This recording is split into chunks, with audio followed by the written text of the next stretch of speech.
You're listening to the Bearded Theologians podcast, hosted by Zach Bechtold and Matt Franks. If you'd like to learn more about the Bearded Theologians, you can go online at beardedtheologians.com, where we have past podcasts, blogs, and a couple items for sale. So check us out, beardedtheologians.com. Thank you for listening, and enjoy this week's show.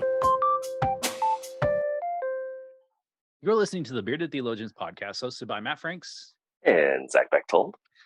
So this week, we were kicking around ideas to do, and one of the things we realized in 6 years of the podcast that we haven't done a podcast on is the story of the prodigal son, found in the Gospel of Luke, chapter 15, verses 11 through 32.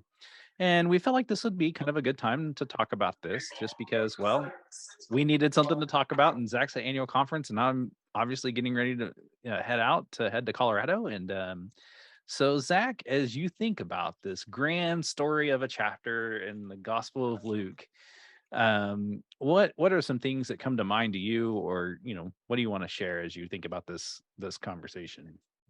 Yeah, certainly. I'm not going to read the scripture this week just because it's a super long story, but I'll paraphrase it for our folks who aren't familiar. The prodigal son comes in the chapter of Luke in a series of three parables that Jesus tells about lost things. He tells a story about a lost coin. A woman looking for a lost coin is tearing up her house and celebrating when she finds it. Tells a parable about a shepherd having 100 sheep, losing one, going off to find the one and celebrating with the others when come home. And if those two stories aren't enough, he tells this long story about the prodigal son, a younger son who goes to his dad, wants to claim his inheritance and go do with it what he wants. His dad obliges. The son goes and wastes everything, gets to the point where he's has nothing left but to work with pigs and eat the trash slop that they're eating, and decides, hey, my dad's servants have it better than this. I'm going to go home. All the while, the dad continues just to kind of hold on to hope that his son will return. And as the son comes home, dad sees him from a distance, runs to meet him, and the son starts in, I've messed up. I'm coming home. I'll be a servant. And the dad stops him and just simply says, my son's home. Let's throw a party. And begins to gather people and to celebrate, much like the other two parables. And what's really the big difference in this story as the other two is you have the older son who is still out working the fields, comes home to a party and is like, why are we partying? And it essentially ends with the dad speaking with the older son of, your brother was lost. He was dead. Now he's home. He was once dead. Now he's alive. This is cause for celebration. And the older son's like, Dad, I've always been here. Where's my party? And he's like, son, you have everything. All that I have is yours. And it's really this interesting, it's this parable about grace, right? About forgiveness and about this dad welcoming his son in, who was like, you're dead to me. I want my things. Let's go. And comes home. But you also have the older son in a conversation about resentment and forgiveness and things for him too. And so it's this big, big story that I think a lot of times we as people get lost in because we want to be the dad, right? We want to be the one welcoming home the son. But we often forget that sometimes we're the prodigal son, the son that leaves, and oftentimes we're the son who's grumpy about his brother coming home. And so there's a lot in this story to unpack. And I mean, I don't know. I would argue you could do a 4 or 5 week sermon series on it in just this story and pull the variety of things and and lessons and just stuff out of it week after week. Well, I think it's definitely I think it's a good reminder that no matter what, you can always go home. In some situations, not all situations, you should go home. And I acknowledge that, but I think in the in the spiritual sense, God will definitely always welcome us home, no matter what. And that's what grace looks like. It doesn't matter, whether you've been tending to the field for all that long or you've been out doing the things that the other son was doing. He's still going to welcome you home. And I agree with you. This would be you could do a fun sermon series with this, just looking at the perspectives of each character and the story, and just, hey, we're all at some point in our life, we're all in this. Like we're in all three situations. And I think that that's always something to talk about and share about, because if not, then you definitely are going to find yourself, in a weird spot. Um, I always this story, I don't know. I have a love-hate relationship with the story because it's always used on Father's Day, and I just don't think it's a great one to use for Father's Day. And yes, I do recognize that Sunday's Father's Day, and happy Father's Day to those that are fathers and all that jazz that you say with that stuff. Whatever. The Hallmark wishes you well. Um, uh, but I always find it interesting that, like, within the story, that the idea that he was lost and he is found. I mean, that's like the last sentence in verse 32 there, that, he was lost and is found.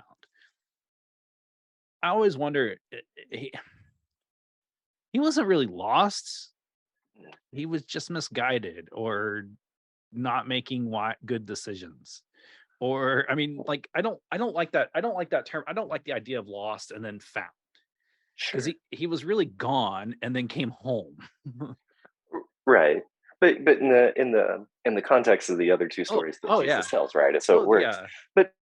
But no, I'm with you. I don't even know if misguided is right, because we all go through that, and Well, yeah. several times in our life, right? Adolescence, midlife crisis.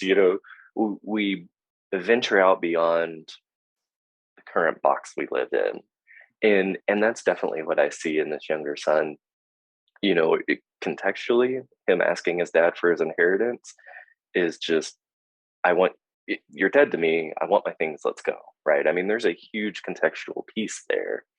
But at the end of the day, I think he wants to spread his wings and fly and see and prove himself. Right. Much like most younger children who live in the shadow of, their dads, their brothers, or sisters, or whomever. Right. And that comes from my perspective as the youngest in my family of, well, let me do this. Right. I can prove my worth. See, this is why I don't like this story, because there's no real middle child, and like maybe there was, and he just doesn't get mentioned. And like I totally relate to it. That's what I'm doing. I am reading into this saying that there was a middle child, and he's just so forgotten that he's just not even mentioned in this story, because that's just the way the world works for middle children. Um,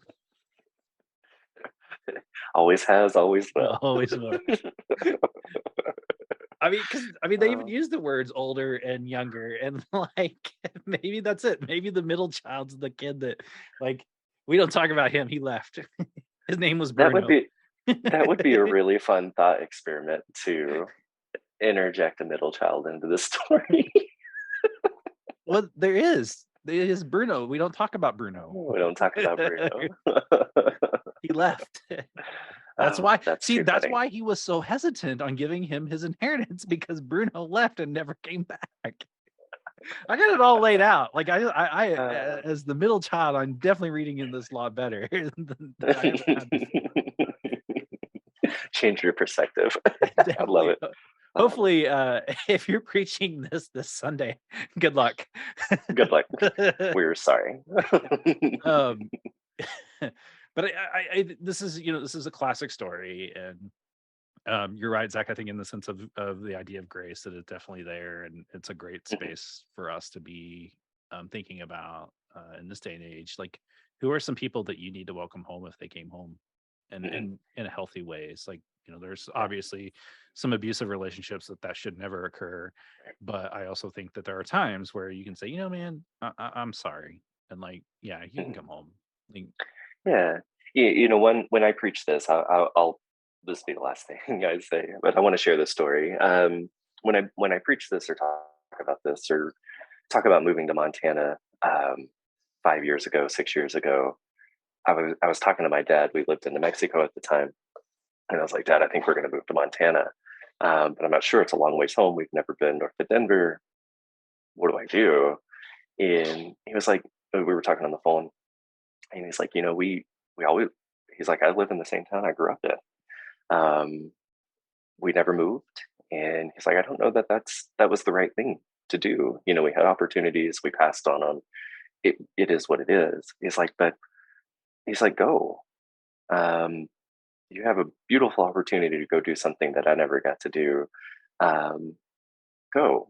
And if you don't like it, you can come home. You can always come home. And he's like, but I don't think you're going to want to. And I'll never, ever forget that. And just that, not the permission, but the encouragement to go, to explore, to fail, to succeed, right? And whatever it is that comes out on the back end of it, you can always come home. And that was huge. That was just huge for us. Hey, we know you're going to be 2 days away, and we don't love that because of grandkids and because of you guys, but go. Go, because you always have a place here. And Yeah. I try to share that with as many people as I can, just as there's always somewhere to come home to, wherever home is for you. Yeah, and I think that I'm in the same boat, is that like I'm getting ready. I mean, Monday morning the big move, and the hardest thing for me has been this is the first time I'm really living outside of Oklahoma. And living in Northeast Oklahoma, I felt like I was always in Missouri, Arkansas, or Kansas, just because it's the way I was. But like, it's different when when I see Colorado on things. I have a Colorado driver's license, like that sort of stuff. And even now with moving off the reservation, like will be moving off the reservation, which is a whole different perspective. But knowing that there is that opportunity, I can come home. At least I hope I can. If my family says no, then I'm just stuck. But well, you can come to Montana. We'll make that home for you. No, because you'll just move south to Colorado. I know how that will work. You'll get a plush Plymouth South Colorado or something. I've got therapy today to work through that issue. So just perfect. You may get a phone call from me later today with my therapist, like bringing you in on that part of therapy today, because I'm still working through that. So that's fair. I want to encourage you just to dive into it. Let us know what you think on our website. However you want to connect with us, you can through social medias and all that stuff. We've got some really good stuff on the website at beardedtheologians.com. Feel free to check us out. So for the Bearded Theologians, I'm Matt Franks. I'm Zach Bechtold. Thanks for checking us out. Guys, I want you to subscribe and like this video and push that thumbs up. Thank you for listening to the Bearded Theologians podcast. Don't forget to like, subscribe, and share on all social media outlets. You can check out old episodes and more information at beardedtheologians.com. Thanks for checking us out.